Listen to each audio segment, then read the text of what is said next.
les journées du 23 et 25 mai, la Côte d'Ivoire a été frappée par des décès suite aux pluies.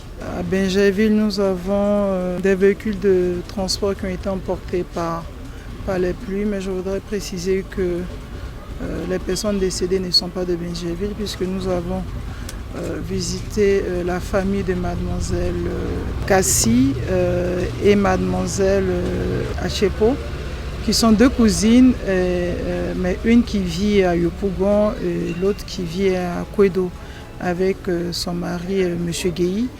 Ensuite, nous nous sommes rendus au domicile des familles Koulibaly-Komara à Trècheville, qui ont vu leur enfant électrocuté en essayant de sauver une vache.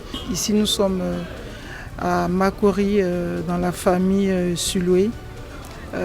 Monsieur Suloué qui a perdu sa femme et ses 3 enfants dans l'effondrement de l'immeuble à Koumansi, Soweto, et nous terminerons nos visites de compassion à Koueto. Exprimer ce jour la compassion du gouvernement aux familles endeuillées. Nous avons apporté le soutien du gouvernement tout en rappelant que c'est malheureux que nous ayons des décès. Oui, mais si vous avez remarqué, contrairement aux années antérieures, nous avons moins de décès. Nous demandons au moment de retenir les enfants après les pluies, nous demandons surtout aux populations en période de pluie de ne ni s'abriter sous un arbre, sous une tente et de s'éloigner de tout ce qui pourrait être une transmission de tout ce qui est éclair de foudre.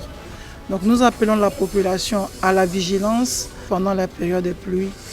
Notre souhait, c'est surtout d'apporter la solidarité aux Ivoiriens. Le gouvernement a mis tout en œuvre pour que nous n'ayons pas à compter des morts. Nous avons terminé le mois de mai avec le plus grand nombre de décès pour cette année en matière de pluie. Plus de 9 personnes décédées rien que pour le Grand Abidjan. Donc nous demandons à toute la population ivoirienne et particulièrement à la population d'Abidjan, lorsqu'il commence à pleuvoir, on cherche à s'abriter mais pas sous un arbre et surtout appeler les transporteurs à éviter de braver la pluie.